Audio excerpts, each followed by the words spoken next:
তো hello guys, welcome to back my YouTube channel সোমার Facebook page.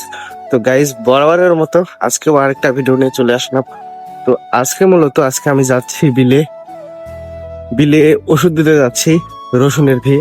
তো আমি একাই ভিডিও করি, তাই জন্য তেমন ভাবে দেখাতে পারবো না, তাও দেখানোর চেষ্টা করব। তো বিলে সবাই যে ওষুধ নিয়ে যাচ্ছি। আর গাইস, এবার আমাদের বিলে প্রচুর পরিমাণে পেঁয়াজ লাগাইছে। তো কাদের বিলে আর কোন জায়গায় কতখানি লাগাইছে এটা জানি না, কিন্তু আমাদের বিলে এবার প্রচুর পেঁয়াজ লাগাইছে। এই যে গোটা আমাদের বিল। তো যত দূর যাবো সেত দূরে শুধু পেঁয়াজ। তো পেঁয়াজের আবার দাম কিরকম হবে তেমন জানি না, কিন্তু এদিকে আমাদের প্রচুর পরিমাণ পেঁয়াজ লাগাইছে, আর পেঁয়াজও অনেক সুন্দর হয়েছে। তো কাছ থেকে আপনাদের দেখানোর চেষ্টা করবো। গাইস, ইতিমধ্যে আমি রসুনের ভেয়ে চলে এসেছি। এটাই যে আমার রসুন। তো এই রসুন এখন আমি ওষুধ দেবো। তো গাইজ, ভালো থাকবেন সবাই, পরবর্তী ভিডিওতে আবার দেখা হবে।